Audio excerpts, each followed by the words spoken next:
হলো তোমাদের অ্যারোমেটিসিটি। তো এই যে অ্যারোমেটিসিটি, এই জিনিসটা কিন্তু তোমাদের খতাকেও চলে আসে, এমসিকিউ চলে আসে। তোমাদের ঘদাকে এইসব জিনিস এমন আসবে না। তো এই কারণে তোমরা সেই অনুযায়ী পড়বো। যখন তোমরা পড়ালেখাটা তোমাদের এইভাবে সাজাবা যে যেখান থেকে যেরকম টাইপের প্রশ্ন আসবে সেখানে সেরকমভাবে সময় দিবা। বুঝতে পারছো? যেখান থেকে তোমার রিটেন আসে একটু রিটেনের মতো করে সময় দিবা, যেখান থেকে এমসিকিউ আসবে এমসিকিউর মতো করে, যেখানে তো তোমাদের বলে দেয় এখান থেকে কদাক বা খদাক আসার মতো, সেখানে সেরকমভাবে সময় দিবা। এটা হলো তোমাদের কাছে। আর যেহেতু তোমাদের এইচএসসিতে রিটেন আছে, তো এই কারণে রিটেন তো প্রস্তুতি নিতেই হবে। আচ্ছা, তো এখানে রসায়নবিদ হাকেল তিনি কী করছিলেন, অ্যারোমেটিক যৌগের বিশেষ ধর্ম বা অ্যারোমেটিসিটির ওপর মানে প্রকাশের পর সত্যরূপে সঞ্চরণশীল যে পাই ইলেকট্রন সহজে আণবিক অরবিটাল গঠন তত্ত্ব উপস্থাপন করেন, যাকে বলা হয় মূলত হাকেল তত্ত্ব। হাকেল তত্ত্বে কি বলা হয়েছে? হাকেল তত্ত্বে বলা হয়েছে এ তত্ত্বে এক বা একাধিক কার্বোসাইক্লিক যৌগ, হেটারোসাইক্লিক যৌগ, সাইক্লিক আয়নের অ্যারোমেটিসিটি ব্যাখ্যা করা সম্ভব। হাকেল প্রস্তাবিত যে অ্যারোমেটি প্রকাশের যে প্রয়োজনীয় সত্য, এই সত্যগুলোকেই বলা হচ্ছে মূলত হাকেল নিয়ম বা হাকেল রুলস। তো হাকেল নিয়মগুলো কি কি? হাকেল নিয়মগুলো হলো, প্রথমটা দেখো বলতেছে যে জৈব যৌগটির গঠন চ্যাপ্টা সমতলীয় চাক্রিক হতে হবে। কেমন হবে? চ্যাপ্টা সমতলীয় এবং চাক্রিক হওয়া লাগবে। এবং বলতেছে দেখো চক্র বা বলয় গঠনকারী পরমাণুর সংখ্যা 5টা বা 6টা হতে হবে। অর্থাৎ এইখানে যে পরমাণুর সংখ্যা হবে অবশ্যই 5 থেকে 6টা বা তার বেশি হবে। আর এ বলয় সিস্টেমে সব অরবিটাল দ্বারা বন্ধন গঠন পূর্ণ থাকে। আর এরপরে দ্বিতীয় সত্য কি বলছে? বলতেছে বলয় বা চক্র গঠনকারী প্রতিটি পরমাণুতে পি অরবিটাল থাকা লাগবে। প্রতিটি পরমাণুতে পি অরবিটাল থাকা লাগবে। এসব পি অরবিটাল কী করবে? মূল বলয়ের তলের উপর এবং নিচের দিকে পাশাপাশি অধিক্রমণ দ্বারা সঞ্চরণশীল অবস্থায় চক্রাকারে আণবিক অরবিটাল গঠন করবে। এই অরবিটালের সঞ্চরণশীল পাই ইলেকট্রন সংখ্যা অবশ্যই 4n+2 দ্বারা নিয়ন্ত্রিত হবে। তাহলে এইখানে যে পাই ইলেকট্রন সংখ্যা থাকবে সেটা কীভাবে হবে?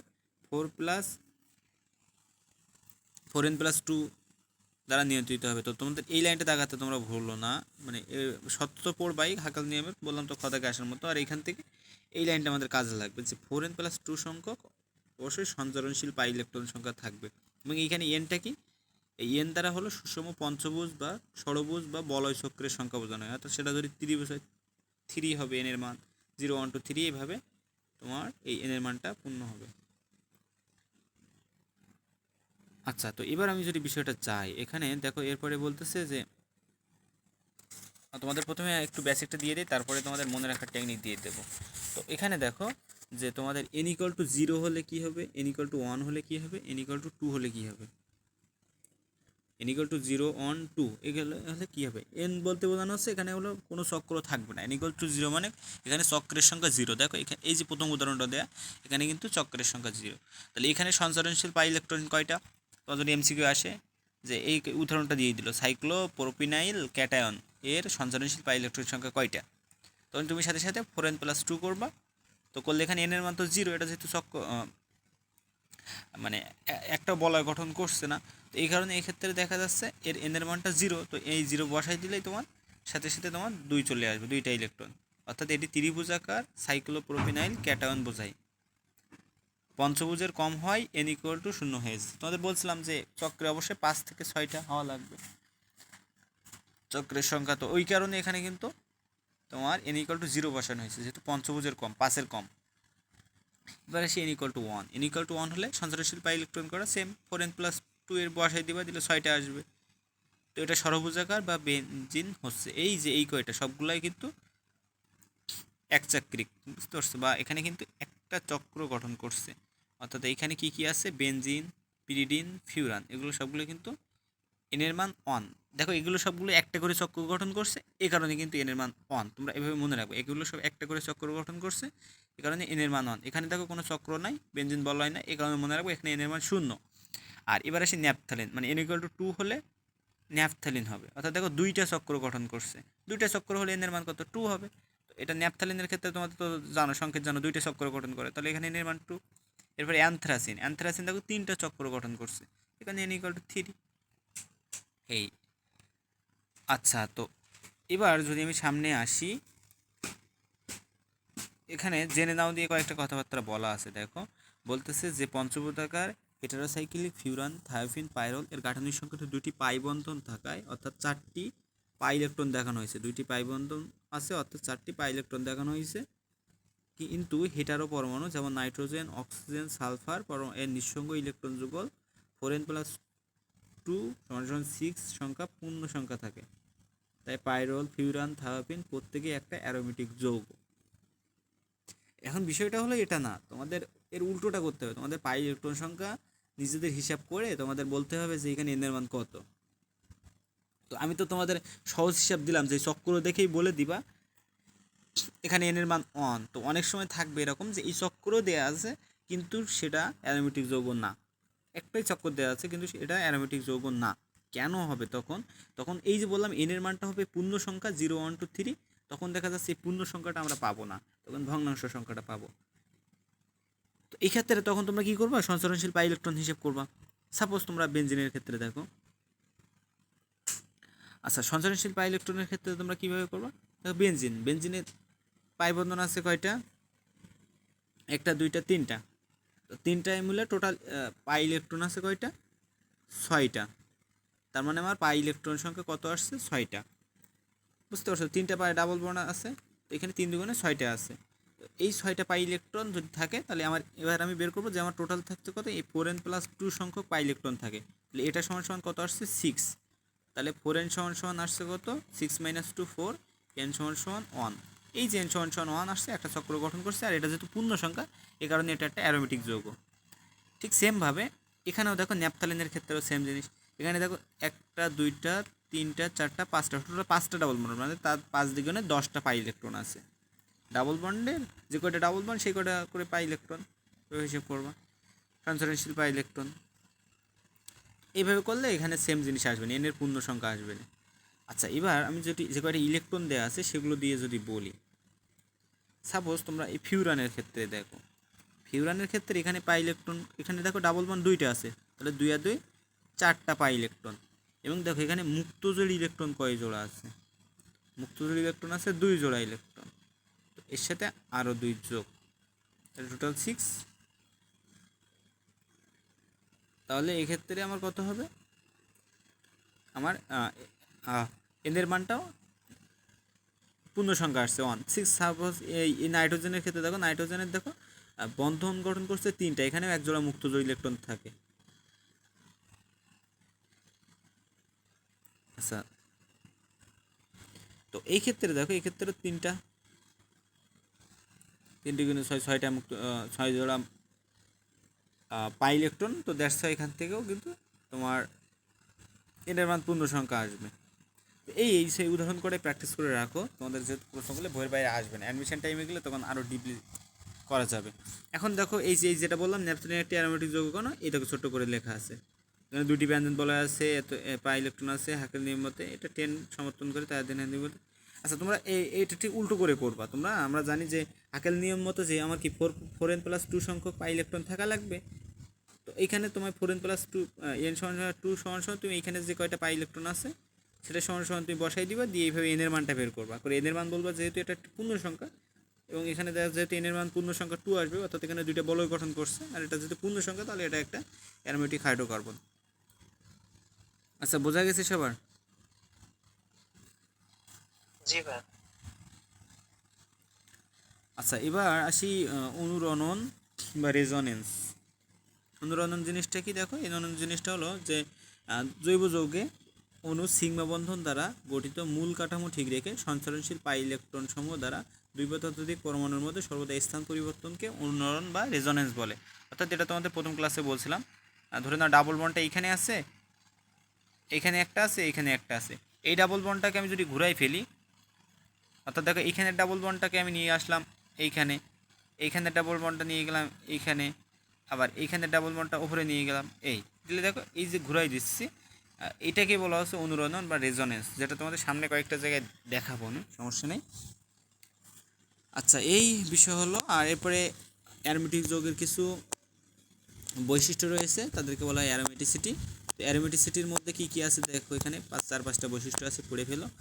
যে অ্যারোমেটিসিটি যৌগের কাঠামোতে পাই বন্ধন থাকা সত্ত্বেও বলয়স্থিত পাই ইলেকট্রনের সঞ্চরণশীল থাকা বা অনুরঞ্জন জনিত অধিক স্থায়িত্ব থাকবে, এই কথাটা মাথায় রাখো, এখানে অধিক স্থায়িত্ব থাকে যেহেতু এখানে পাই ইলেকট্রন থাকে। পাই ইলেকট্রন কী করতে পারবে? অনুরণন বা রেজোনেন্স করতে পারে। এরপর আশেপাশে আরও দেখো, এরা বলতেছে এরা হলো প্রতিস্থাপন বিক্রিয়া দেয়, যেহেতু এখানে কারণ এরপরে এখানে আছে কি, এখানে সংযোজন বিক্রিয়া ঘটে। এই যে মেন পয়েন্টগুলো গোল করে রাখবা, যাতে অন্তত তোমার যদি এমসিকিউ তুলে দেয় এটাই করতে পারবা। এটা খাতাকে আসলে কিন্তু তোমার এটুকু লেখা লাগবে। আর অ্যারোমেটিক যৌগের বেনজিন যে বেনজেনয়েড যে কাঠামোর অধিক স্থায়িত্বজনিত একদিকে প্রতিস্থাপন বিক্রিয়া, আবার অপরদিকে সংযোজন বিক্রিয়া ঘটে। অর্থাৎ একদিকে তোমার ডাবল বন্ড, এই দেখো এখানে অ্যালকেনের কার্বন কার্বন একক বন্ধন, অ্যালকেনের কার্বন কার্বন দ্বিবন্ধনের মাঝামাঝি অ্যারোমেটিক হাইড্রোকার্বন সমূহ প্রতিস্থাপন বিক্রিয়া দেয়। আর সংযোজন বিক্রিয়ার ক্ষেত্রে সংযোজন বিক্রিয়াটা কারা দেয়? সংযোজন বিক্রিয়াটা দেয় হলো অসম্পৃক্ত অ্যালকিনের মতো। তোমরা সম্পৃক্ত আর অসম্পৃক্ত দুইটার ক্ষেত্রেই কিন্তু দুইটার বৈশিষ্ট্য কিন্তু আমরা এই যে বেনজিনের মধ্যে পাই। এই কারণে কিন্তু আমরা এদেরকে বলি কি, এদেরকে তোমাদের আমি বলছিলাম যে বিশেষ ধরনের অসম্পৃক্ত হাইড্রোকার্বন বলা হয়। সেই কারণে কিন্তু এই জিনিসটা এই কারণে এখানে বলছে দেখো, এদের যে বৈশিষ্ট্যসমূহ ধর্ম এদেরকে এক করতে বলা হয় অ্যারোমেটিসিটি, যেহেতু এরা সংযোজন বিক্রিয়াও দিচ্ছে প্রতিস্থাপন বিক্রিয়া দিচ্ছে, অর্থাৎ সম্পৃক্ত অসম্পৃক্ত উভয় ধরনের আচরণ তাদের মধ্যে লক্ষ্য করা যায়। এরপরে কিছু পার্থক্য দেওয়া আছে অ্যালিফিটিক যৌগ ও অ্যারোমেটিক যৌগের মধ্যে পার্থক্যগুলো কম বেশি তোমরা এতক্ষণ সব পড়ে ফেলছো, তো সেই জিনিসগুলো দেখো। এখন এই পার্থক্যের মধ্যে আমি কয়েকটা লাইন একটু বলবো। সেটা হলো দেখো এখানে এই যে 2 নম্বর পয়েন্টে কার্বনের পার্সেন্টেজ, এখানে দেখো বলতেছে যে অ্যালিফিটিক হাইড্রোকার্বনে কার্বন পরমাণু হাইড্রোকার্বন এক কার্বনও হতে পারে, আবার এতে কার্বন পরমাণু শতকরা অপেক্ষাকৃত কম থাকে। আর তোমার অ্যারোমেটিক হাইড্রোকার্বনে কমপক্ষে 6 কার্বন হওয়া লাগে। কারণ কি, বেনজিন কাঠামো হওয়া লাগবে, তো বেনজিনের তো কাঠামোর তো কার্বন সংখ্যা 6, তাই না? তো সর্বনিম্ন কিন্তু এটা তাহলে 6 কার্বন হওয়া লাগবে, আর এটা 1 কার্বনও হতে পারে। আচ্ছা, এখন আসি পার্সেন্টেজের হিসাবটা। দেখো এখানে CH4 এর মধ্যে কার্বন শতকরা কত পার্সেন্ট? তো এখানে তোমরা কি করা যায়, এখানে 12 উপরে নিচে 16 গুণ 100%, 3 4 12, 4 4 16, 4 25 100। বিষয়টা কি, তোমরা বের করবা কি কার্বনের শতকরা পরিমাণ। 9-10 তোমরা এই ম্যাথগুলো করছো। কার্বনের শতকরা এই যৌগের মধ্যে CH4 যৌগের মধ্যে কার্বনের শতকরা পরিমাণ বের করো। তাহলে তুমি কি করো, উপরে হলো কার্বনের আণবিক ভর ভাগ মোট আণবিক ভর, মানে যৌগের আণবিক ভর। উপরে যেটার বের করবা, যদি কার্বন হতো কার্বনের আণবিক ভর বসাবো, যদি হাইড্রোজেন হতো হাইড্রোজেনের আণবিক ভর উপরে বসাবো, ভাগ কি করব, পুরো যে যৌগটার আণবিক ভর সেটা নিচে বসাবো, এর সাথে গুণ 100%, যেটা আমরা পার্সেন্টেজে বের করতেছি এই কারণে গুণ 100% করবো। করলে এখানে দেখো এটা করলে এটাতে কাটাকাটি করলে দেখা যাচ্ছে 3 × 75 আসে। তো এখানে কার্বনের পার্সেন্টেজ কত? 75%। CH4 যৌগ। এরপরে দেখো এই জিনিসটা আরও বেশি আসার মতো যে তোমাদের C6H6 যৌগে কার্বনের পার্সেন্টেজ কত? 92.3 একটা। অর্থাৎ এখানে দেখো তোমার কার্বনের পার্সেন্টেজ বের করবো, তো কার্বনের আণবিক ভর কত? 12। আর টোটাল আণবিক ভর কত? টোটাল এখানে 6 12 72 78 আছে, এর সাথে পার্সেন্টেজ 100 গুণ করে দিবা, দিলে হয়ে যাচ্ছে। আচ্ছা, এই হলো বিষয়। এবং এখানে যদি যে কয়টা পরমাণু থাকবে পরমাণু সংখ্যাটা ওর সাথে গুণ করে দিও। সাপোজ যেমন হাইড্রোজেনের ক্ষেত্রে তোমার হাইড্রোজেন আণবিক ভর 1, তো এখানে 4টা পরমাণু আছে, 4 বাই তোমার 16 করবা, গুণ তুমি 100% করবা, বলে এখানে 4 4 16, 4 25 100, 25% হাইড্রোজেন। এরকম তোমাদের যে কয়টা পরমাণু থাকবে সেই পরমাণু সংখ্যা দিয়ে গুণ করে দিও পরে। এরপরে সম্পৃক্ততা অসম্পৃক্ততা এই জিনিসগুলো তোমাদের বলছি। এই দেখো এই কারণে বলছি, দেখো এখানে বিশেষ স্থায়ীযুক্ত অসম্পৃক্ত যৌগ বলা হয়। এবং আরেকটা কয়েকটা এই যে ব্রোমিন পরীক্ষাগুলো আছে এই জিনিসগুলো ভালো করে পড়ে ফেলো। অর্থাৎ অ্যালিফেটিক যৌগে তোমার কীভাবে ত্রিবন্ধনটা তোমার শনাক্তকরণ করতে হয়, অর্থাৎ এটা সম্পৃক্ত না অসম্পৃক্ত দ্রবণ। তো এই জিনিসটা তোমাদের কিন্তু রিটেনের মাঝে হচ্ছে কথা কেউ চলে আসে যে এখানে সম্পৃক্তের ক্ষেত্রে কী কী হবে। সম্পৃক্তর ক্ষেত্রে তুমি দেখো তোমার যখন ডাবল বন্ড থাকবে তখন তুমি সেটার সাথে ব্রোমিন টেট্রাক্লোরাইডের উপস্থিতি তুমি যোগ করে দিবা, দিলে তখন দেখা যাচ্ছে তোমার 1 ডাইব্রোমো ইথেন আসবে। এবং এখানে দেখা যাচ্ছে এর হচ্ছে লাল বর্ণ, এই ব্রোমিন পটাশিয়াম টেট্রাক্লোরাইড মিলে যেমন যে কালারটা ছিল লাল বর্ণটা, সেই গোলাপি লাল বর্ণটা দূর করে ফেলে। আর এরপরে তুমি যদি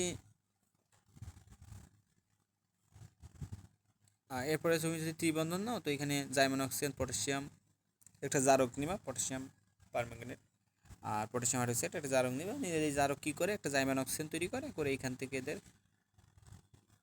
বন্ধনটাকে ভেঙে দিয়ে এখান থেকে অক্সালিক অ্যাসিড তৈরি করে।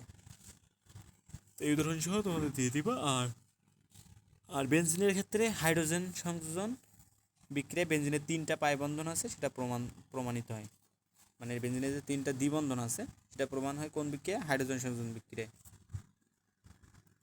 আচ্ছা, এই জিনিসগুলো দেখো। এরপরে যদি সামনে যায় তো আরও কিছু বৈশিষ্ট্য আছে, এগুলো পড়ে ফেলে, এগুলো সামনে আরও বিক্রিয়া করতে করতে তোমাদের আরও ক্লিয়ার হবে। এখান থেকেও পড়ে ফেলো, আমি এখানে সময় দেবো না যেহেতু সময় কম। এরপরে তাও একটু বলে, এখানে এই যে জিনিসগুলো মাথায় রেখো, এখানে প্রতিস্থাপন ঘটছে, অপসারণ ঘটছে, সংযোজন ঘটছে, আর এখানে সংযোজন ঘটছে, প্রতিস্থাপন ঘটছে। আচ্ছা, এই হলো বিষয়। অপসারণ এখানে ঘটে না, দেখো এই জিনিসগুলো কিন্তু স্টুডেন্টরা খেয়াল করে না, অপসারণ ঘটে না, এটা মাথায় রেখো। বিক্রিয়াগুলো পড়ে ফেলো, আর সময় কম, তোমাদের এগুলো যে আমি গল্প করতে করতে ডিটেলসে আলোচনা করবো, সে সময়টা না পেলে তো কিছু করার নাই আমার। আচ্ছা, এবার আসি কিছু আক্রমণকারী বিকারকের কাহিনী। এখন বিষয় হলো, দেখো এখানে জৈব বিক্রিয়া কিছু কৌশল বলা আছে। দেখো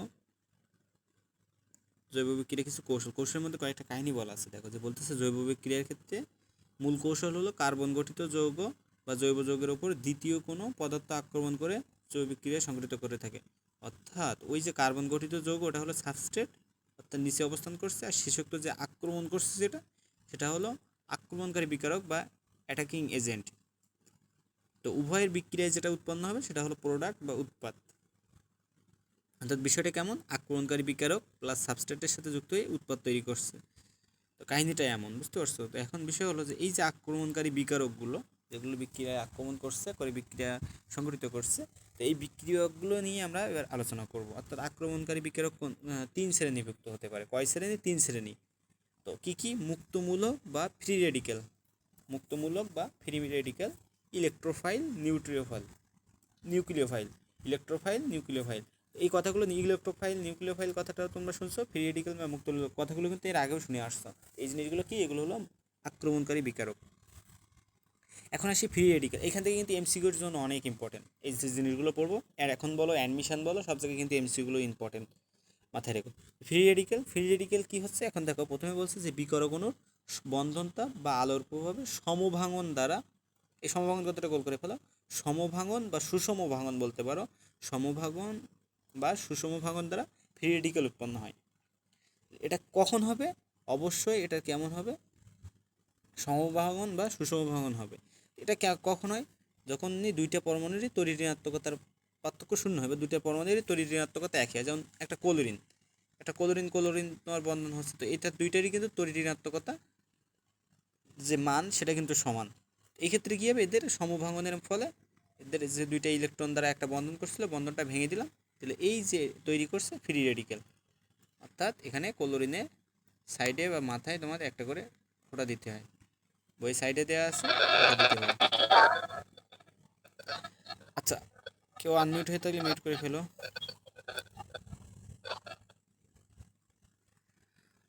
আচ্ছা, তো এই হলো বিষয় আক্রমণকারী। এই ক্ষেত্রে কিন্তু তোমার অবশ্যই সূর্যালোক লাগছে, দেখো দিয়ে ফ্রি রেডিক্যাল দিচ্ছে। আচ্ছা, তো এই হলো বিষয়। এরপরে যদি তোমার অ্যালকাইল ফ্রি রেডিক্যাল দেখতে দাও, তো CH3, CH2, CH3, প্রোপেন তোমরা জানো। এখানে যদি তুমি তাপ দাও তো এই free radical, methyl free radical তৈরি হয় আর ইথাইল ফ্রি রেডিক্যাল তৈরি হয়। এই ছাড়া তেমন কিছু না। এবং এই যে শেষের লাইনটা, এটা ইম্পর্টেন্ট। জৈব যৌগের দহন বিক্রিয়া আর অ্যালকেনের সমানুকরণ বিক্রিয়া ফ্রি রেডিক্যাল তৈরির মাধ্যমে ঘটে থাকে। তাহলে ফ্রি রেডিক্যাল কোন কোন বিক্রিয়ার ক্ষেত্রে ঘটছে? জৈব যৌগের দহন বিক্রিয়া আর সমানুকরণ বিক্রিয়া, দুই ক্ষেত্রে ফ্রি রেডিক্যাল তৈরি হবে। দহন বিক্রিয়া, সমানুকরণ বিক্রিয়া, দুই ক্ষেত্রে ফ্রি রেডিক্যাল তৈরি হবে। এই কথাগুলো আমি ভুলে গেলেও যেন তোমরা ভুলে যেও না, কারণ পরীক্ষায় কিন্তু তোমরা বসবা। এখন কথা হলো, এই আরও কিছু জিনিস যদি তোমাদের বলি,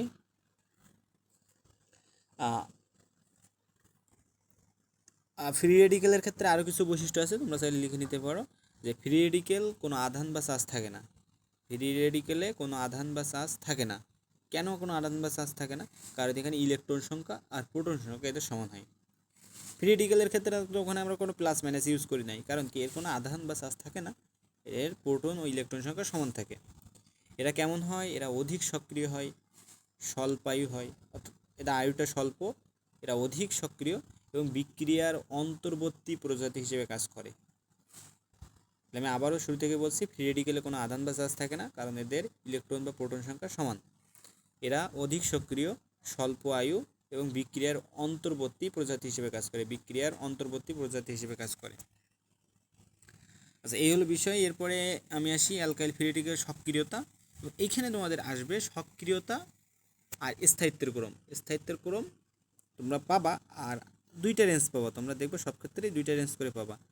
দেখো, সক্রিয়তা আর স্থায়িত্ব দুইটা রেঞ্জ পাবা, তো একটা আরেকটার উল্টো।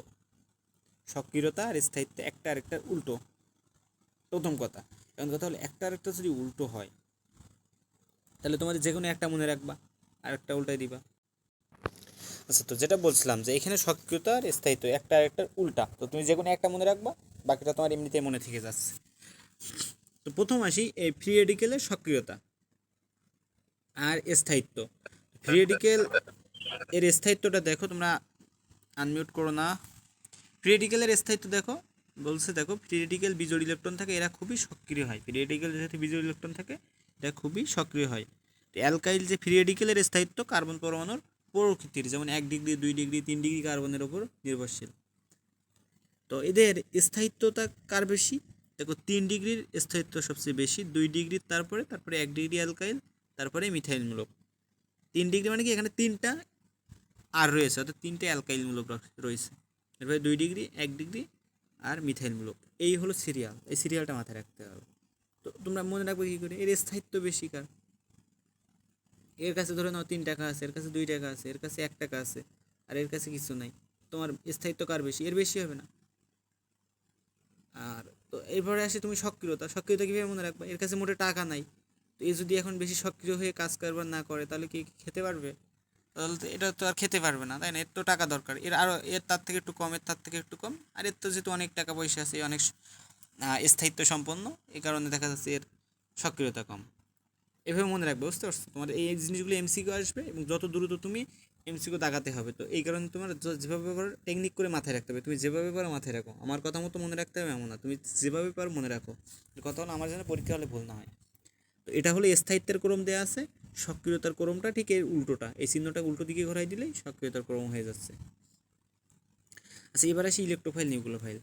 তো ইলেকট্রোফাইল আর নিউক্লিওফাইল, তো আগেরটা আমরা দেখছিলাম সুষম ভাঙন হয়েছিল, আর এবার হবে কেমন, অসম ভাঙনের ফলে, অর্থাৎ বিকারক অণুর দ্রাবক অথবা প্রভাবকের দ্বারা যে বন্ধনটা আছে, বন্ধনটার অসম ভাঙন দ্বারা সৃষ্ট যে ধনাত্মক মূলককে বলবো ইলেকট্রোফাইল, আর যে ঋণাত্মক মূলক পাবো সেটাকে বলা হচ্ছে নিউক্লিওফাইল। আগেরটা আমরা দেখছিলাম কি, তড়িৎ ঋণাত্মকতা একই হচ্ছিল, এবার তড়িৎ ঋণাত্মকতা একই হবে না।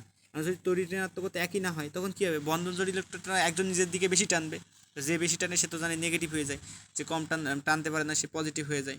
তো এই কারণে ওই যে পজিটিভটা পাবো সেটা হলো ইলেকট্রোফাইল, যেটা নেগেটিভ পাবো সেটা হলো নিউক্লিওফাইল। ইলেকট্রোফাইল কী করবে, ইলেকট্রনকে আকর্ষণ করবে, আর নিউক্লিওফাইল কী করবে, নিউক্লিয়াসকে আকর্ষণ করবে। যে নিউক্লিয়াসকে আকর্ষণ করে সে অবশ্যই নিজের ঋণাত্মক। তো এইখানে বলা আছে। এরপরে আছে কার্বনিয়াম আয়ন। কার্বনিয়াম আয়ন বা কার্বোক্যাটায়ন, এর আরও একটা নাম আছে, কার্বনিয়াম আয়ন বা কার্বোক্যাটায়ন, অর্থাৎ একক ধনাত্মক চার্জের কার্বন পরমাণুযুক্ত যে জৈব আয়ন, তাকে বলা হবে কার্বনিয়াম আয়ন বা কার্বোক্যাটায়ন। এটাও এক ধরনের কিন্তু ইলেকট্রোফাইল, কিন্তু এক্ষেত্রে পার্থক্যটা কি, এর অবশ্যই একক ধনাত্মক চার্জ থাকবে। তাহলে কার্বনিয়াম আয়নের কী থাকবে, একক ধনাত্মক চার্জ থাকবে।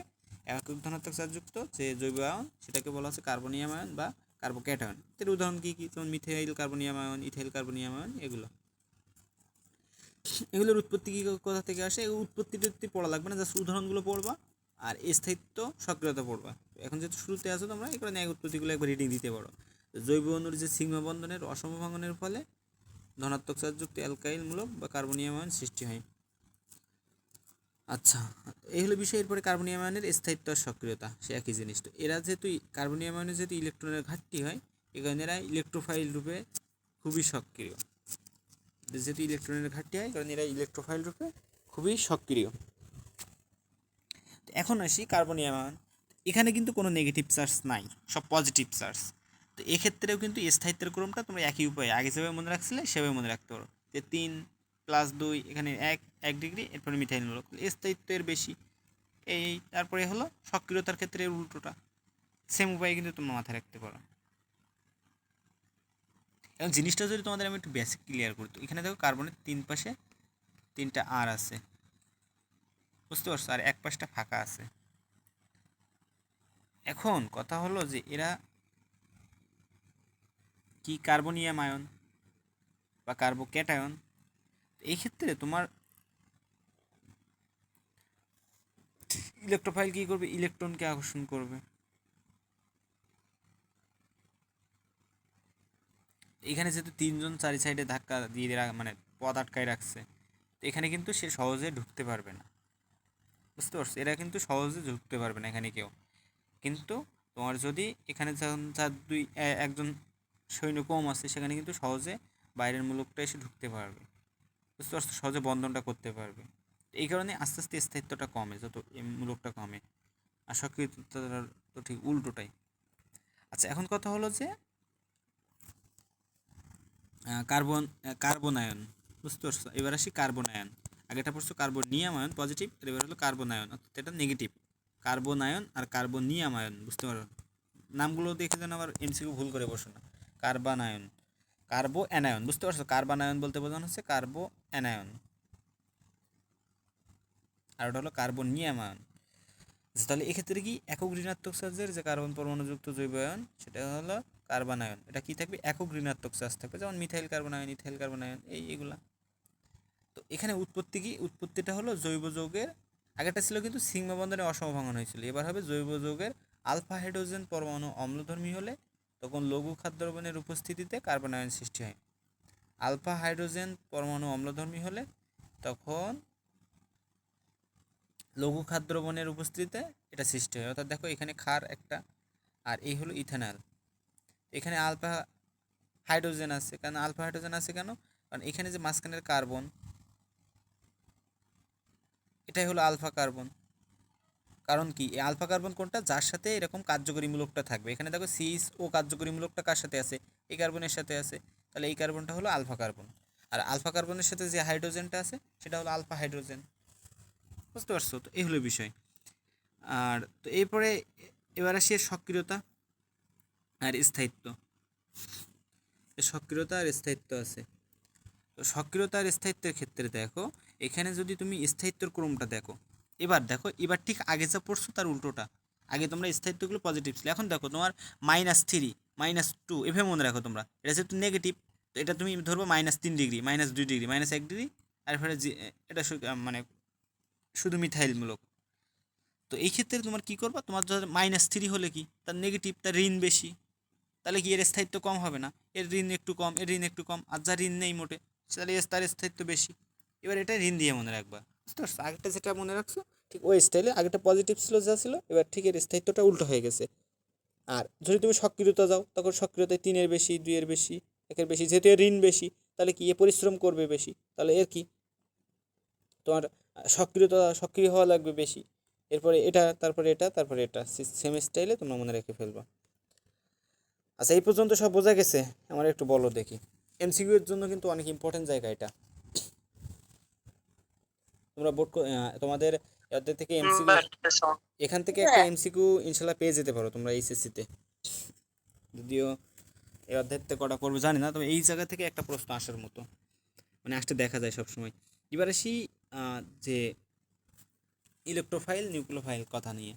ইলেকট্রোফাইল তো তোমরা বুঝলা, তো ইলেকট্রোফাইলকে দ্বারা প্রকাশ করা হচ্ছে, অর্থাৎ ইলেকট্রোফাইলকে আর একটা নাম দেওয়া হচ্ছে কি, ইলেকট্রন আকর্ষী বিকারক, অর্থাৎ যাদের ইলেকট্রনের প্রতি আকর্ষণ আছে এবং ইলেকট্রন গ্রহণ করে, এদেরকে বলা হচ্ছে মূলত ইলেকট্রোফাইল। তো ইলেকট্রোফাইল কেমন হতে পারে, ধনাত্মক হতে পারে, প্রসম হতে পারে। ধনাত্মক ইলেকট্রোফাইল, প্রসম ইলেকট্রোফাইল। তো ধনাত্মক ইলেকট্রোফাইল মানে কি, যারা ধনাত্মক চার্জযুক্ত, যেমন তুমি মিথাইল কার্বনিয়াম আয়ন, যে কোনো ধনাত্মক চার্জযুক্ত আয়ন, এটা হলো ধনাত্মক ইলেকট্রোফাইল। এবার আসি প্রসম ইলেকট্রোফাইল। আচ্ছা, তাহলে এই ভাগে আমি নিউক্লিওফাইলটা পড়াইনি। নিউক্লিওফাইল বা কেন্দ্রাকর্ষী বিকারক, অর্থাৎ কেন্দ্রে আকর্ষণ করবে, অর্থাৎ কেন্দ্রে যে নিউক্লিয়াস থাকে তাকে আকর্ষণ করবে, বা নিউক্লিওফাইল। এই ক্ষেত্রে কী হবে, এই ক্ষেত্রে জৈব বিক্রিয়াকালে যেসব বিক্রিয়ক অপরণী বিক্রিয়কের নিউক্লিয়াস বা ধনাত্মক চার্জযুক্ত কেন্দ্রের প্রতি আকর্ষণ থাকে, এবং এরা ইলেকট্রনের যোগান দিতে পারে। আগেরটা কী করে, ইলেকট্রন আকর্ষণ করে, ইলেকট্রন গ্রহণ করে, আর এরা কী করে, ইলেকট্রন যোগান দেয়। এখানে এদেরকে বলা আছে নিউক্লিওফাইল বা কেন্দ্রাকর্ষী বিকিরক। এদেরকে NU দ্বারা প্রকাশ করা হয়। এরাও দুই ধরনের হয়, ঋণাত্মক আর একটা হলো প্রশম। তো ঋণাত্মক কোনগুলো, যেগুলো ঋণাত্মক আয়ন আছে, এগুলো তো দেখলেই বুঝতে পারবা। এবার আসি প্রশম ইলেকট্রোফাইল আর প্রশম নিউক্লিওফাইল দুইটা জায়গায়। প্রশম ইলেকট্রোফাইল একটা জিনিস আর প্রশম নিউক্লিওফাইল একটা জিনিস। তো প্রশম ইলেকট্রোফাইলের ক্ষেত্রে দেখো এদের কয়েকটা বৈশিষ্ট্য আছে। একটা আছে এরা চার্জবিহীন, এদের কোনো চার্জ থাকবে না, যেহেতু প্রশম তাহলে এদের কোনো চার্জ থাকবে না। আচ্ছা, আর এদের কি থাকবে, এদের যৌগের কেন্দ্রীয় পরমাণুতে অষ্টক অপূর্ণ থাকবে। এদের কেন্দ্রীয় পরমাণুতে কি থাকবে, অষ্টক অপূর্ণ থাকবে। এই কথাটা মাথায় রাখতে হবে। ইলেকট্রোফাইলের ক্ষেত্রে কেন্দ্রীয় পরমাণুতে অষ্টক অপূর্ণ থাকে। আচ্ছা, নিউক্লিওফাইলের ক্ষেত্রে কি হয়, নিউক্লিওফাইলের ক্ষেত্রে দেখো, প্রশম নিউক্লিওফাইলের ক্ষেত্রে এটাও চার্জবিহীন যেহেতু প্রশম, কিন্তু এখানে দেখো কেন্দ্রীয় পরমাণুতে এক বা একাধিক নিঃসঙ্গ ইলেকট্রন যুগল থাকবে। তাহলে যাদেরই তুমি দেখবা নিঃসঙ্গ ইলেকট্রন যুগল আছে, তাহলে বুঝবা এর হলো নিউক্লিওফাইল, নিঃসঙ্গ ইলেকট্রন যুগল আছে। বুঝতে পারছো? এই নিঃসঙ্গ ইলেকট্রন যুগল থাকলে কি হবে, এটা কি এই এক জোড়া ইলেকট্রন দান করতে পারছে না, এদের কি ইলেকট্রন দান করার ক্ষমতা আছে। এভাবে মনে রাখবো তোমরা, যেগুলো হলো নিঃসঙ্গ ইলেকট্রন যুগল থাকবে এরা হলো নিউক্লিওফাইল হিসেবে কাজ করবে। তো মনে রাখার জন্য দেখো, নিঃসঙ্গ লিখতে নি দিয়ে শুরু হয়, নিউক্লিওফাইল লিখতেও দেখো নি দিয়ে শুরু হয়। তাহলে নিউক্লিওফাইলের ক্ষেত্রে নিঃসঙ্গ ইলেকট্রন যুগল থাকবে। বুঝতে পারছো? তো দেখো, যেমন তোমরা অ্যামোনিয়া, পানি, দুই জোড়া মুক্ত ইলেকট্রন থাকে। তারপরে দেখো অ্যামিন, মিথাইল, অ্যালকাইল যে অ্যামিনগুলো আছে, এখানে অ্যালকোহল যেটা আছে, এর পাশাপাশি তোমরা আরেকটা লিখে নিতে পারো PH3, এগুলোর ক্ষেত্রে। তো এই এই জিনিসটা কিন্তু তোমাদের শখে দেয়, আরও কিছু উদাহরণ আছে এখানে, ওদের বই দেওয়া নেই, অন্যান্য বই দেওয়া আছে। সেটা কিন্তু তোমাদের মাঝে যে ছবি দিছিলাম ওই ছবিতে কিন্তু আছে, তোমরা ওইখান থেকে তুলে নিও। আর নিউক্লিওফাইলের ক্ষেত্রে দেখো, নিউক্লিওফাইল তো বললামই, আবার আসি ইলেকট্রোফাইলের ক্ষেত্রে। ইলেকট্রোফাইলের ক্ষেত্রে তোমরা বোর্ড কোশ্চেন দেখলে দেখবে এখান থেকে MCQ আছে, মিস নাই এইসব জায়গা থেকে। তো এখানে কেন্দ্রীয় পরমাণুতে অষ্টক অপূর্ণ, তোমার এই দুইটা জিনিস, এখানে নিঃসঙ্গ ইলেকট্রন, এখানে কেন্দ্রীয় পরমাণুতে অষ্টক অপূর্ণ থাকবে। অষ্টক অপূর্ণ কেমন, জান LCl3, BF3, এইসব ক্ষেত্রে। আচ্ছা, এই হলো বিষয়। তো তোমার এইখানে ইলেকট্রোফাইল কীভাবে বিক্রিয়া করে দেখানো হয়েছে দেখো, যে কার্বন আয়ন এটা একটা কার্বন আয়ন, এটা একটা ইলেকট্রোফাইল। কার্বন আয়ন গিয়ে কী করছে, ইলেকট্রোফাইলকে আঘাত করে বিক্রিয়া করে ফেলছে। আর এখানে দেখো তোমার ঋণাত্মক নিউক্লিওফাইলের আক্রমণ কী হবে, এটা একটা ঋণাত্মক নিউক্লিওফাইল, এই যে একটা কার্বনিয়াম আয়ন এর কেন্দ্রে গিয়ে আক্রমণ করে ফেলবে, যেহেতু এটা কেন্দ্রাকর্ষী, কেন্দ্রে গিয়ে আকর্ষণ করে এই উৎপাদ তৈরি করবে। নিউক্লিওফাইলের আরও কিছু উদাহরণ আছে, এই জিনিসগুলো, এই সেই জায়গাটা তোমার যেটা বলছিলাম যে আরও কিছু উদাহরণ আছে, এই নিউক্লিওফাইল ইলেকট্রোফাইলের আরও কিছু উদাহরণ, এই উদাহরণগুলো সব পড়ে ফেল। বুঝতে পারছো?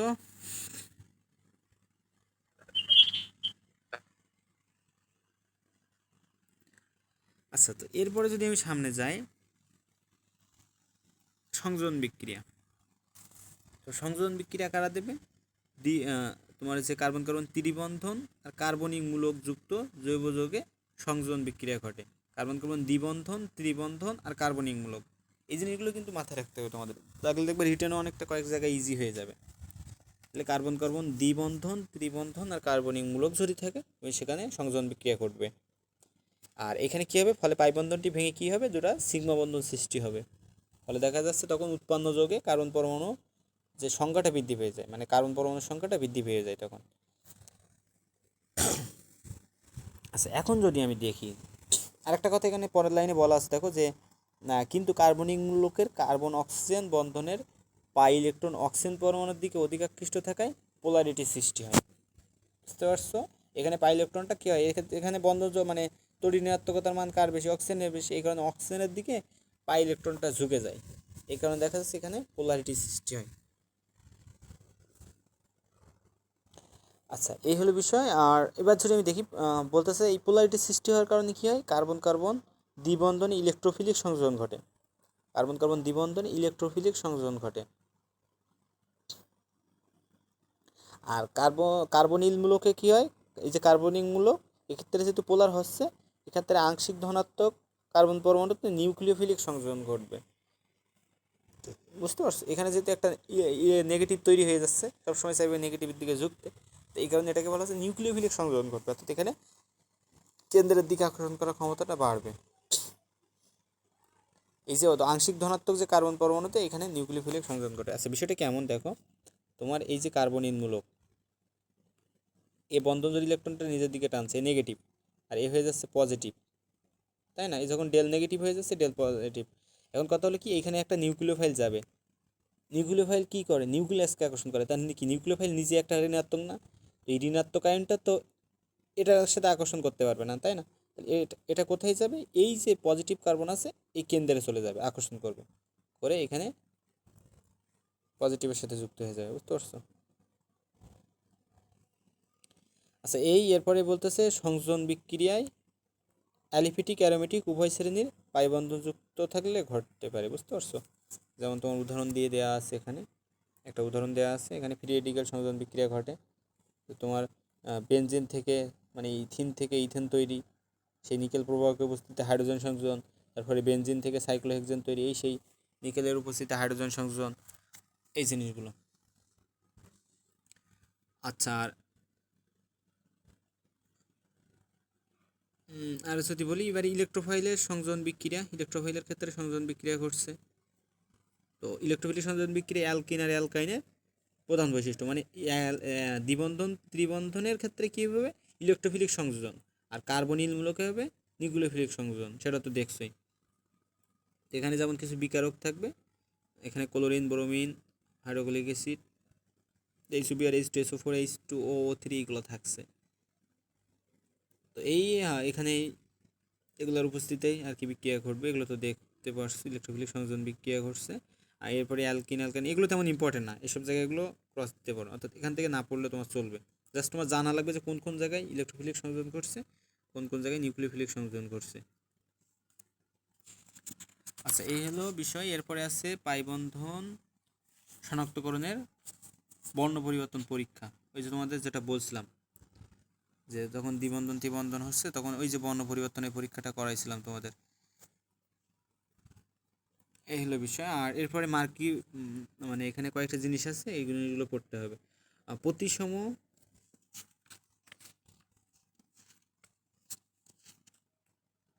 আচ্ছা আজকে কি যাব মার্কিন যে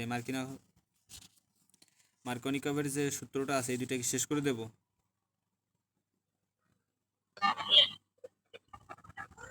হ্যাঁ দেন না, এখনো তো অনেক বাকি আছে। আচ্ছা ঠিক আছে, তাহলে তোমরা পারলে আমি আসি। আচ্ছা এবার দেখো তো, আগে পড়াচ্ছে আপনি একটু দ্রুত বুঝাই দিয়ে দেন। আচ্ছা প্রতিসম আর অপ্রতিসম অ্যালকিনের অপ্রতিসম বিকারক সংযোজন। তো এখানে কয়েকটা জিনিস আছে দেখো, জৈব যৌগে পাই বন্ধনযুক্ত উভয় কার্বন পরমাণুতে সমসংখ্যক হাইড্রোজেন পরমাণু থাকলে তখন সেটাকে বলা হচ্ছে প্রতিসম অসম্পৃক্ত জৈব। যেমন দেখো তোমার এইখানে ইথিনের ক্ষেত্রে দেখো উভয় পাশে সমসংখ্যক হাইড্রোজেন আছে, তাহলে এটা কেমন? প্রতিসম, মানে এটা হলো প্রতিসম অসম্পৃক্ত জৈব যৌগ। আর যেখানে এরকম থাকো এই কার্বন পরমাণু দেখো এখানে দুইটা, এখানে তিনটা, এখানে একটা, এই যে হাইড্রোজেন সংখ্যার ভিন্নতা, এই কারণে এটাকে বলা হচ্ছে অপ্রতিসম অসম্পৃক্ত যৌগ। আচ্ছা এখন কথা হলো তাহলে আমার এরপরে আরও কয়েকটা আছে অপ্রতিসম বিকারক। অপ্রতিসম বিকারক কোনগুলো? যেমন দেখো, হ্যাঁ, হাইড্রোক্লোরিক অ্যাসিড, ব্রোমিক, এইগুলো হলো অপ্রতিসম বিকারক। এগুলোর কী হয়? সংযোজন বিক্রিয়ায় একটা মাত্র উৎপাদ পাওয়া যায়। এখন কথা হলো দেখো, এই যে অপ্রতিসম বিকারক আরও কিছু উদাহরণ দেওয়া আছে, এগুলো কিন্তু এমসিকিউ চলে আসতে পারে, নিশ্চয় কোনটি অপ্রতিসম বিকারক, এই জিনিসগুলো মাথায় রেখো।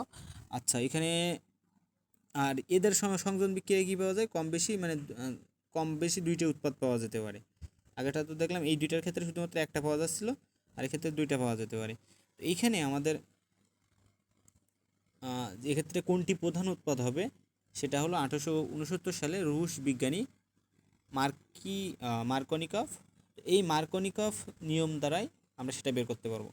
এই সংজ্ঞাটা তোমাদের বুঝে বুঝে ঠাডা মুখস্থ করে ফেলবা। এখন কথা হলো যে জিনিসটা বুঝে বুঝে পড়ার কথা কেন বলছি দেখো, মার্কনিকভ নিয়মে প্রথমে বলছে অপ্রতিসম অ্যালকিনের সাথে অপ্রতিসম বিকারকের সংযোজন বিক্রিয়ায় বিকারকের হাইড্রোজেন বা ধনাত্মক প্রান্তটি অ্যালকিনের দ্বিবন্ধনযুক্ত যে কার্বনে হাইড্রোজেন বেশি থাকবে সেই প্রধানত সেই কার্বন পরমাণুতে যুক্ত হবে। তো বিষয়টা কেমন দেখো, এখানে দেখো এটা একটা কি অপ্রতিসম, প্রথমে বলছিলাম অপ্রতিসম অ্যালকিন, দেখো তো এটা একটা অপ্রতিসম অ্যালকিন, অপ্রতিসম বিকারকের সাথে বিক্রিয়া করবে, তাই করছে। এরপরে এখানে কি হবে, যে আমার যেখানে হাইড্রোজেন বেশি থাকবে সেখানে ধনাত্মক প্রান্তটা চলে যাবে। অর্থাৎ দেখো এখানে হাইড্রোজেন ব্রোমাইড, এর ধনাত্মক প্রান্ত কি হাইড্রোজেন, ঋণাত্মক প্রান্ত ব্রোমিন। এইখানে তোমার হাইড্রোজেনটা যার বেশি, দেখো এই দ্বিবন্ধনের পাশে তুলনা করবা তুমি, দ্বিবন্ধনের এই পাশে দেখো একটা হাইড্রোজেন, এই পাশে আছে দুইটা হাইড্রোজেন, তো যে সাইডে হাইড্রোজেন বেশি থাকবে বা ধনাত্মক প্রান্তটা কি হবে, তোমার যে কার্বনে হাইড্রোজেন বেশি সেখানে গিয়ে যুক্ত হবে। তো এখানে হাইড্রোজেন ব্রোমাইডের হাইড্রোজেন প্রান্তটা বা ধনাত্মক প্রান্তটা কোথায় গিয়ে যুক্ত হচ্ছে, যেখানে হাইড্রোজেন পরমাণু বেশি। দেখো এখানে দুইটা ছিল, তো এই সাইডে গিয়ে হাইড্রোজেন যুক্ত হয়েছে আর এই সাইডে গিয়ে ব্রোমিন যুক্ত হয়েছে। এখন বিষয়টা আমি যদি খোলাই বলি, এখানে আছে সিএইচ, এখানে ডাবল বন্ড CH2 আছে। দেখো তোমার কথা হলো আমার আসতেছে কি হাইড্রোজেন আর ব্রোমিন, এখন এ চাইলে এখানেও আসতে পারে এখানেও আসতে পারে, ব্রোমিন তো বলতে চাইলে এখানেও যেতে পারে এখানেও যেতে পারে, তো কোথায় যাবে সেটাই নির্ভর করছে এইভাবে, যে যেখানে তোমার হাইড্রোজেন দেখবে বেশি সেইখানে ধনাত্মক বা তোমার হাইড্রোজেন পরমাণুটা যাবে, আর যেখানে হাইড্রোজেন কম সেখানে ঋণাত্মকটা আসবে। তো সেরকমই হয়েছে, এখানে আসছে ব্রোমিন এখানে আসছে হাইড্রোজেন বিক্রিয়ার ক্ষেত্রে।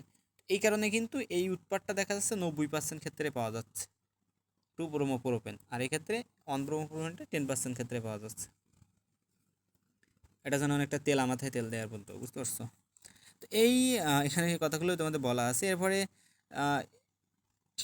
কার্বো ক্যাটায়নের উৎপত্তির স্থায়িত্বক্রম দেওয়া আছে, এগুলো তো আগেই পড়ে ফেলছো তোমরা। তো এই বিক্রিয়াটা তোমরা বিক্রিয়া মার্কিন নিয়ম যদি খা থাকে সেই বিক্রিয়া দিয়ে দিও। এরপরে ব্যাখ্যা আছে, তোমরা চাইলে পড়ে নিও, আমি এখন বেশি সময় দিতে পারছি না। এরপরে আসি বিপরীত মার্কিন নিয়ম। তো এখানে কি করবো, এখানে ঠিক মানে উল্টোটা, অর্থাৎ এবার 1933 খ্রিস্টাব্দে আমেরিকান রসায়নবিদ খারাস প্রমাণ করেন যে অল্প পরিমাণ জৈব পারক্সাইড বা অ্যালকাইল পারক্সাইড যদি তুমি ওই দ্রবণের মধ্যে দাও, তখন দেখা যাচ্ছে অপ্রতিসম অ্যালকিনের সাথে হাইড্রোজেন ব্রোমাইডের বিপরীত বিক্রিয়ার ফলাফল মার্কনিকভের যে নিয়ম ছিল তার ঠিক বিপরীতভাবে ঘটে। অর্থাৎ আগে কী ছিল, যেখানে হাইড্রোজেন পরমাণু বেশি ছিল সেখানে ধনাত্মক প্রান্ত যুক্ত হয়েছিল, এবার যেখানে হাইড্রোজেন পরমাণু বেশি হবে সেখানে ঋণাত্মক প্রান্ত যুক্ত হবে, অর্থাৎ আগেরটা ঠিক উল্টোটা ঘটবে। এটা হলো বিপরীত মার্কিনফের নিয়ম বা খারাস নিয়মও বলা হয় একে, বা পারক্সাইড ফলাফলও বলা হয়। বুঝতে পারছো? তো এই দেখো এই ক্ষেত্রে আগের বার এখানে হাইড্রোজেন যুক্ত হয়েছিল, এবার সেখানে ব্রোমিন যুক্ত হয়েছে এবং এটা 99% ক্ষেত্রে পাওয়া যায়। তো এই দুটো জিনিস পড়ে ফেললো।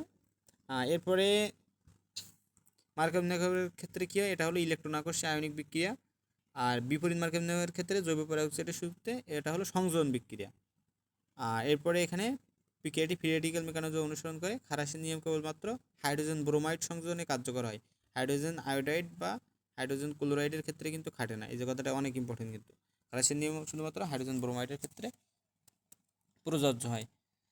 আচ্ছা, এবার আসি H2SO4 এর বিক্রিয়া, এই যে সালফিউরিক অ্যাসিড সহ বিক্রিয়া, এটা ইম্পর্টেন্ট, তোমরা করে ফেলো। এক্ষেত্রে কিন্তু রিটেনের ক্ষেত্রে এই জিনিসগুলো কাজে লাগে। প্রথমে সালফিউরিক অ্যাসিডের সাথে বিক্রিয়া করলে কী হয়, তোমার প্রথমে এইখানে ডাবল বন্ডটা ভেঙে যাবে, গিয়ে ঠিক তোমরা এই যে মার্কিনফের নিয়ম পড়ছো না, ঠিক সেই অনুযায়ী হবে। অর্থাৎ যেখানে হাইড্রোজেন পরমাণু বেশি আছে সেখানে হাইড্রোজেনটা যেতে চাইবে, এই কারণে তোমরা এইভাবে যুক্ত হয়ে যাবে। তখন দেখা যাচ্ছে এখানে এটার ক্ষেত্রে বোঝা যাচ্ছে না, তো এইটার ক্ষেত্রে দেখো ক্লিয়ার বুঝতে পারছো, যেখানে হাইড্রোজেন পরমাণু বেশি এই পাশে দুইটা, এখানে হাইড্রোজেন যুক্ত হয়েছে, আর এখানে H2SO4 এইচে আর HSO4 এই দুইটা আয়নে বিভক্ত হবে, H+ HSO4-। H+টা যেখানে হাইড্রোজেন বেশি সেখানে গেছে, আর HSO4- যেখানে হাইড্রোজেন কম সেখানে গেছে, এইভাবে যুক্ত হয়েছে। পরবর্তী আবার যখন তুমি পানি আর তাপ দিচ্ছ তখন দেখা যাচ্ছে এখানে তোমার এটা সরে যাচ্ছে, গিয়ে এখানে পানির OH আসবে, যেহেতু তুমি পানির সাথে বিক্রিয়া করতেছো পানির OH সেখানে যুক্ত হচ্ছে, আর এখানে সালফিউরিক অ্যাসিড উৎপন্ন করবে। এইভাবে কিন্তু তোমার প্রোপিন থেকে প্রোপানল 2 তুমি পেয়ে গেলা, অর্থাৎ অ্যালকোহল পেয়ে গেলা। এই জিনিসগুলো কাজে মাথায় রেখে, এগুলো কিন্তু রিটেনের ক্ষেত্রে আমাদের কাজে লাগবে। এরপরে ওজনকরণ বিক্রিয়া, দ্বিবন্ধনের অবস্থান নির্ণয়, যে ওজনকরণ বিক্রিয়া, এই জিনিসটা কিন্তু তোমাদের বোঝানো ছিল, এটা কিন্তু পারার কথা। এটা কি পারা যাবে নাকি? তোমাদের বাসার কাজ দিছিলাম, তোমরা কি জমা দিছো আমারে বলো দেখি। আচ্ছা, গ্রুপে দেওয়ার কথা, তুমি আমার ইনবক্সে দিছো হয়তো, গ্রুপে দিয়ে ফেলবা। আর এই যে ওজনীকরণ বিক্রিয়াগুলো আছে এগুলো করে ফেলবা ঠিক একই নিয়মে, আগে যেভাবে বেঞ্জিনের ক্ষেত্রেও করাইছি একই নিয়মে, ঠিক আগের মতো। যেখানে ডাবল বন্ড থাকবে তোমরা এরকম পেন্টাপোজ আকৃতি দিবা, এরকম ভাগ করে নিবা দুই সাইড দিয়ে। এই মাঝখানে অক্সিজেনটা ফাঁকা থাকবে, ওই অক্সিজেনটা শেষে গিয়ে জিঙ্ক অক্সাইড তৈরি করবে। আর এ পাশে একটা যেটা আছে সেটা এই তৈরি করলো, আর এই পাশেরটা এই তৈরি করলো। আর আরেকটা কথা, যখন ত্রিবন্ধন থাকবে, তখন দেখা যাচ্ছে তোমার কি হবে, এখানে একটা বন্ড থেকে গেল, তোমার দুইটা বন্ড ভেঙে এরকম তৈরি করতেছে। আর আরেকটা বন্ড যখন এখানে কার্বন কার্বন ত্রিবন্ধন ছিল, এই পাশে যা আছে থাক, এখানে কার্বন কার্বন ত্রিবন্ধন ছিল, তো দুইটা বন্ড, এদিকে একটা বন্ড এদিকে একটা বন্ড, দুইটা বন্ড ভেঙে গেছে, আর এই বন্ডটা কিন্তু থেকে যাচ্ছে। তখন তোমরা এইভাবে আলাদা করলেও এই জিঙ্ক অক্সাইডটা চলে গেল, তখন দেখা যাচ্ছে এই পাশেরটা এখানে বসাবা, দিয়ে মাঝখানে বন্ড, আর এই পাশেরটা এখানে বসাবা, এভাবে কিন্তু একসাথে থাকবে, তখন কিন্তু একটা যৌগ গঠন হচ্ছে, তখন কিন্তু আলাদা আলাদা দুটো হবে না। আর এসব ক্ষেত্রে তুমি আলাদা করে দিলে দেখো আলাদা আলাদা দুইটা যৌগ পাইছো, তুমি এই একটা পাইছো এই একটা পাইছো, কিন্তু ত্রিবন্ধনের ক্ষেত্রে কিন্তু এই জিনিসটা ঘটে না। আচ্ছা, আর এই হলো বিষয়। এবং অ্যালকিন অ্যালকাইন বেনজিনে ওজোন অ্যানালাইসিস ঘটে, অর্থাৎ যেখানে যেখানে ডাবল বন্ড আছে দুটি পাই। আচ্ছা, এই আছে, এরপরে আছে অবতিসম বিকারক সংযোজন। এখানে দরকার নেই, এই অ্যালকাইনে পানি সংযোজন অনেক অনেক অনেক ইম্পর্টেন্ট, মিস দিও না জানো। অ্যালকাইনে পানি সংযোজন এই ক্ষেত্রে কোন কিসে কিসে উপস্থিত হয়, লঘু সালফিউরিক অ্যাসিড লাগবে, 60 থেকে 65 মানে 60 থেকে 75 ডিগ্রি সেলসিয়াস তাপমাত্রা লাগবে, আর 2% মার্কিউরিক অ্যাসিড সালফেট লাগবে। এই লঘু, আচ্ছা এটা যদি তোমাদের দেখায়, এখানে এখানে তোমাদের বিক্রিয়া ক্ষেত্রে দেখো 2%, এই যে জিনিসটা 2% মার্কারি আয়ন লাগছে, অর্থাৎ তোমাদের মার্কিউরিক সালফেট দরকার, তো সেখান থেকে মূলত মার্কিউরিক যে আয়নটা আছে সেটাই তোমার কাজে লাগে। আর 20% সালফিউরিক অ্যাসিড বেশি, তাহলে 20%, আর মার্কারি 2%, পার্সেন্টেজ জন্য এটা উল্টাই না ফেলো। এখানে তাপমাত্রা কত লাগছে, 60 থেকে 75 ডিগ্রি সেলসিয়াস তাপমাত্রা। এবং এখানে কি প্রভাবক, মানে তোমার এই যে সালফিউরিক অ্যাসিডটা কেমন হবে, এটা হবে লঘু হবে, মাথায় রেখো, এটা কিন্তু গাঢ় না, লঘু হবে। এবং মনে রাখবা, এই ইথাইন বা অ্যাসিটিলিন থেকে তুমি শুধুমাত্র অ্যালডিহাইড পাবা, ইথাইন বা অ্যাসিটিলিন থেকে দেখো শুধুমাত্র অ্যালডিহাইড পাবা। এরপরে যতগুলো তুমি অ্যালকিন যাবা সবগুলো থেকে তুমি ইথানল পাবা, সরি ইথানল বলতে তুমি কিটোন পাবা আর কি, এখানে হলে তুমি কিটোন পাবা। আচ্ছা, আনমিউট করো না। তো তুমি কি এই কথাটা কিন্তু মাথায় রাখো, এখানে তুমি পাশে লিখে রাখো, এটা তীরচিহ্ন দিয়ে লিখে রাখো, অনলি অ্যালডিহাইড পাবো, অনলি অ্যালডিহাইড পাবো। তাহলে তুমি ইথাইন বা অ্যাসিটিলিনের যখন বিক্রিয়া করবা তখন তুমি এখানে কী পাবা, অ্যালডিহাইড পাবা। বাকি যে প্রোপাইন বিউটাইন যেগুলো আছে বাকিগুলো, সেগুলো থেকে তুমি কী পাবা, সেগুলোর ক্ষেত্রে তুমি মানে কিটোন পাবা আর কি। তো এখান থেকে যেহেতু প্রোপাইন ছিল প্রোপানন পাইলা। তো এক্ষেত্রে কী ঘটে, এক্ষেত্রেও সেম জিনিস, এই পানির অণু এখানে একটা বন্ড ভেঙে দেবে, দিয়ে এই দুইটার সাথে যুক্ত হয়ে গেল, গিয়ে এর পুনর্বিন্যাস ঘটবে। তো পুনর্বিন্যাস ঘটে কী তৈরি করবে এটা যেন ভুল না। এখানে দেখো এই যে তোমার এখানে অক্সিজেন, মানে এখান থেকে এই যে ওইস এইচ, বুঝতে পারছি, এ পাশে আসে দুইটা হাইড্রোজেন, তো এই ওইস বলে কি তোমার আমার হাইড্রোজেনটা আমরা নিলাম না, এখানে দিয়ে দেয়, হচ্ছে তো দুইটা হাইড্রোজেন আছে ওর কাছেই দিয়ে দেয়, যে আমার তো একটা হাইড্রোজেন আছে, আমি নিয়ে কী করবো ওইসে, এটা একে দিয়ে দেয়, বুঝতে পারছো। তো এখানে কী হয়, তখন দেখা যাচ্ছে 3টা হাইড্রোজেন হয়ে গেল, আর এপাশে সিওইস হয়ে গেল। এটা কিন্তু অ্যালডিহাইড শুধুমাত্র ইথাইন বা অ্যাসিটিলিন থেকে। এই বিক্রিয়াটা অনেক ইম্পর্টেন্ট কিন্তু। আর এইখান থেকে তোমার এগুলোর ক্ষেত্রে কী হয়, এগুলোর ক্ষেত্রেও সেম জিনিস দেখো, এখানে ওইচ বন্ডটা এখান থেকে হাইড্রোজেনটা এখানে দিয়ে দিচ্ছে, তাহলে এই পাশে CH3 হয়ে যাচ্ছে, আর এখানে CH3 মাঝখানে CO হয়ে যাচ্ছে, তাহলে এটা হলো কিটোন। তোমার CO তো কিটোনমূলক তোমাদের বলছিলাম। আচ্ছা, এরপরে অ্যালকাইন থেকে কীভাবে কার্বক্সিলিক অ্যাসিড তৈরি করবে, তাহলে এখানে তীরচিহ্ন দিয়ে লিখবা, প্রোপাইনের পাশে তীরচিহ্ন দিয়ে লিখবা, পরবর্তী সবগুলো আমি কিটোন পাবো, আর উপরেরটা লিখবা পরবর্তী সব, মানে শুধুমাত্র এইটা থেকে আমি অ্যালডিহাইড পাবো, অনলি অ্যালডিহাইড পাবো এটা থেকে। এরপরে ওজোন সংযোজন আছে ত্রিবন্ধনের ক্ষেত্রে, দেখো সে মাঝখানে কিন্তু তাকটা দিয়ে রাখছে, দেখছো একটা বন্ড থাকবে, আর এবার কিন্তু দেখো একটা যৌগ পাইছি,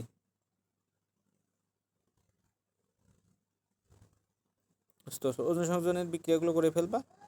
আচ্ছা, এই হলো বিষয়। আর এখান থেকে একটা তোমাদের আছে যেটা থেকে তুমি অ্যালডিহাইডও পাবা কিটোনও পাবা, সেটা এখানে কোথায় দেওয়া আছে কিনা খেয়াল নাই, এখানে থাকার কথা। সেটা থেকে তুমি অ্যালডিহাইডও পাবা কিটোনও পাবা, একটা আছে। বোর্ড কোশ্চেন সলভ করলে হতো তো, ওইটার ক্ষেত্রে তোমার মাথায় রেখো সেই জিনিসটা এখানে আছে কি, 4-5 মূলক দিয়ে না, এখানে তো দেখতেছি না। তো ওটা তোমাদের বোর্ড কোশ্চেনে দেওয়া আছে, একটা বোর্ড কোশ্চেনে দেওয়া আছে যেখান থেকে অ্যালডিহাইডও পাওয়া গেছে কিটোনও পাওয়া গেছে। তো বোর্ড কোশ্চেন সলভ করার ক্ষেত্রে পাবা। এই ওজনীকরণ বিক্রিয়া যে বোর্ড কোশ্চেনগুলো আছে তোমাদের বাসার কাজ দিছিলাম, 10টা সৃজনশীল করা কেউ করছো বলে আমার তো মনে হয় না। তো এই হলো বিষয়, তোমাদের ফাঁকি দিলে তোমরা নিজেদেরকে ফাঁকি দিবা, আমার কিছু না। এরপরে প্রফস রুলস আছে এখানে, এই জিনিসটা পড়ে ফেললো। অর্থাৎ এক্ষেত্রে কী হয়, দীর্ঘ সময় কিটোনকে ক্রমিক অ্যাসিড সহ উত্তপ্ত করলে দেখা যাচ্ছে কার্বন কার্বন বন্ধনটা বিজড়িত হয়ে কিটোন অপেক্ষা কম সংখ্যক কার্বন পরমাণুযুক্ত কার্বক্সিলিক অ্যাসিড উৎপন্ন করে। এক্ষেত্রে কিটোনের অ্যালকাইল মূলকের যে আলফা কার্বনে কম সংখ্যক হাইড্রোজেন পরমাণু থাকে সেই কার্বন আর ওই যে কার্বক্সিলমূলক বন্ধনটি মূলত বিজড়িত হয়। এটাকে বলা হচ্ছে প্রফস রুল। মাঝে মাঝে যদি খদাকে চলে আসে তো এই বিক্রিয়া সহ এটা লিখে দিও। আচ্ছা এর বিষয়। আর এরপরে এই জায়গায় অ্যালকাইন থেকে তো কার্বক্সিলিক অ্যাসিড প্রস্তুতি বিক্রিয়াটা দেখবা। এরপরে ওজোন অ্যানালাইসিসের বিক্রিয়াটা এটা তো দেখবো। তোমাদের সময় কম, না হলে তো আমি সবগুলো ভেঙে দিতাম। এই আগে একটা দেখাই দিচ্ছি, মানে এগুলো তোমাদের পারার কথা। আর বোর্ড কোশ্চেন দেখে কোনটার ক্ষেত্রে অ্যালডিহাইড আর কিটোন একসাথে দুইটাই পাওয়া গেছে সেটা বের করবো, বের করে সেটা আমার করে জমা দিবা গ্রুপে। বইয়ে লেখা হয়নি আমার, নাহলে তোমাদের এখান থেকে দেখা দেওয়া যেত। তো ওটা কিন্তু ইম্পর্টেন্ট বোর্ড কোশ্চেনের ক্ষেত্রে। এরপরে নিউক্লিওফিলিক সংযোজন বিক্রিয়া। আচ্ছা এটা তোমাদের আগামী দিন করায় না, এ পর্যন্ত থাক। তোমরা এই যে ওজনীকরণ বিক্রিয়ার যত সৃজনশীল আছে তোমাদের বাসার কাছে হলো, এই ওজনীকরণের যত সৃজনশীল আছে সবগুলো করে ফেলবা। প্লাস আজকে যেগুলো করলাম সেগুলো দিয়ে ছোটোখাটো যদি একটা নোট করতে পারো করবা। জাস্ট আজকে যেটুকু পড়াইছি তার উপরে, সম্পূর্ণটা না, আজকে যেটুকু পড়ানো হয়েছে তার উপরে ছোটোখাটো নোট চাইলে করতে পারো। এগুলো নোট করার মানে না, আমার কথা হলো তোমাদের সাথে অন্তত খাতাটা লেখো। এই যে কোনগুলো প্রথম ইলেকট্রোফাইল কোনগুলো প্রথম নিউক্লিওফাইল, এগুলো লিখলে কী হবে, তোমার একটা প্র্যাকটিস হয়ে যাবে। কোথায় কোথায় ইলেকট্রোফিলিক সংযোজন বিক্রিয়া ঘটছে এগুলো যদি একবার লেখো তো অন্তত তোমার প্র্যাকটিস হয়ে যাবে। মার্কভ-নিকোভের নিয়ম বিক্রিয়া সহ লিখলা, এই জিনিসগুলো পরীক্ষায় আসবে, আসার মতো, এবং এই কারণে তোমাদের প্র্যাকটিস করতে হবে। এর পাশাপাশি এই যে বিক্রিয়াগুলো করালাম, কয়েকটা বিক্রিয়া যে অ্যালকাইনে পানি সংযোজন করা বিক্রিয়াগুলো, এগুলো যেন বাদ না যায়, এগুলো কিন্তু অবশ্যই করতে হবে। আর এই যে ওজনীকরণ থেকে তোমাদের বললাম না বোর্ড কোশ্চেন দেখো অনেকগুলো আছে, তো বোর্ড কোশ্চেনগুলো কিন্তু সবগুলো করে ফেলতে হবে। এবং তোমাদের বাসার কাছে এগুলো করার পাশাপাশি একটা থেকে অ্যালডিহাইড আর কিটোন দুইটাই উৎপন্ন করতে হবে। তোমাদের যেটা বলছি বাসার কাছে, অ্যালডিহাইড আর কিটোন দুইটাই উৎপন্ন হবে ওজনীকরণ বিক্রিয়ায়। কোন বিক্রিয়া দিয়ে করে আনবা তোমাদের বোর্ড কোশ্চেন থেকে তোমরা করে নিয়ে আসবা, না পারলে করে দেওয়া হবে। তবে অবশ্যই তোমরা বোর্ড কোশ্চেন যে শেষ করবে সে অবশ্যই সেটা পারবে, কারণ বোর্ড কোশ্চেন তোমরা চেক করলেই পাবা। এবং বোর্ড কোশ্চেনে দেখবা উল্টো প্রক্রিয়া অনুসরণ করতে হয়। আমার কাছে তো এখানে আমি টেস্ট পেপার নিয়ে আসিনি, এই কারণে ওই জিনিসটা তোমরা প্র্যাকটিস করে তোমরা বের করে আমারে ছবি তুলে নিবা, নিয়ে আমি স্ক্রিন শেয়ার করতে দেবো। দিলে কী হবে, আমি ওই জিনিসটা তোমাদের ওখান থেকে সলভ করে দেবো। প্রশ্নটাও আমার কাছে নাই, মানে আমি তো টেস্ট পেপার নিয়ে আসিনি এখানে, আমি জাস্ট টেক্সট বুকটা আছে, এই পিডিএফ আছে। তো এইখানে টেক্সট বুকে তো তোমাদের বোর্ড কোশ্চেন থাকবে না, তোমাদের এই একাডেমিক প্রস্তুতিটা দিতে গেলে ওটা তোমাদেরই প্র্যাকটিস করে আমারে দেখাবা। তো তাহলে কী হবে, আমি ওই মানে পিছন দিক থেকে কীভাবে করতে ওজনী বিক্রিয়ান করেন, তোমরা তো সামনের দিক থেকে করে বুঝতে পারছো এখানে বিক্রিয়াটা কী হচ্ছে। কারণ দেখা যাচ্ছে উৎপাদটা তোমার সৃজনশীলের ক্ষেত্রে উৎপাদটা দেওয়া থাকে, এবার এখানে শুরুতে যে কোনটা ছিল, অ্যালকিন ছিল নাকি তোমার বেনজিন ছিল নাকি আদার্স ছিল, ওই জিনিসটা তোমার বের করতে হতে হয়। তো ওই জিনিসগুলো করতে গেলে তোমার মানে তখন বোঝা যায় না কীভাবে শর্ট টেকনিকে বের করবো, খুব দ্রুত বের করে আন্দাজ করে নিবা। সেগুলো শিখতে গেলে তোমাকে অবশ্যই সলভ করতে হবে। আর যদি তোমরা বের করতে পারো তাহলে আমি আগামী দিন বলে দেবো, নাহলে